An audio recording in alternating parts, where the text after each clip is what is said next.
I'm here at MITRE with Perry Engel and Alberto Papaleo. I'm inside a car their team has hacked on behalf of the Virginia State Police to show the challenges of an increasingly autonomous world. I'm Dan Berrigan, and this is not another acronym. What was it about the car itself that makes it hackable? All the systems of the car are all computers, and they're all networked together. If you can get access to that network somehow, you can control those systems in similar ways than the way they're supposed to operate, but you can also make them operate in some ways that maybe they're not supposed to operate. What have you done to this car to give Alberto access? In our case, we've added some devices, including a wireless device, that lets us access the computer networks of the car from outside the car. So it wouldn't otherwise be accessible? Not easily, but this car has OnStar in it, so GM can call the car up and do anything it wants pretty much to the car without the driver really having any control over the car. Alberto has the computer wirelessly connected to our car devices. Actually been able to mess with pretty much everything we've targeted.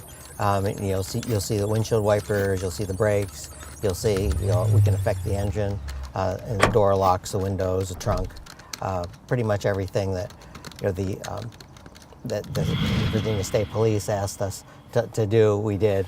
To me, cybersecurity kind of seems to take this cycle of noticing a vulnerability and patching it, noticing another vulnerability and patching it. Are there other approaches to dealing with that? Well, that's very obvious to the users of the computer. So we're all patching our systems. Now, that's not a very good way of working on cybersecurity, because that's really just a Band-Aid. That's why it's called a patch. It's really just a Band-Aid. What you need to do, it must be raining out, the windshield wipers went on. The patches that are the real way to fix cybersecurity once and for all is to design the systems to be as secure as possible from the outset. Security engineers call that baked in rather than bolted on.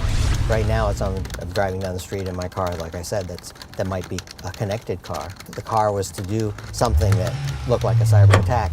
I mean, if you saw the things that just happened tomorrow, that you saw today, you would say, wow, my car might be under some sort of cyber attack. Would you want, as a driver, a big red button that says, take me off the network? That's not there. And I haven't seen any plans on any car company to have that big red button. Okay, maybe that's something we need. The other thing is forensic evidence. I mean, you see it on TV that people go into, or the good guys, the cops, go into the cars and they pull out, they call them breadcrumbs, literally, out of the GPS. Where has the car been? That's possible on some cars. It's not possible on other cars. Or like you say, on an autonomous car, maybe the policeman who's chasing you, rather than have a high-speed chase, they might hit a button on their own computer where your autonomous car just pulls over.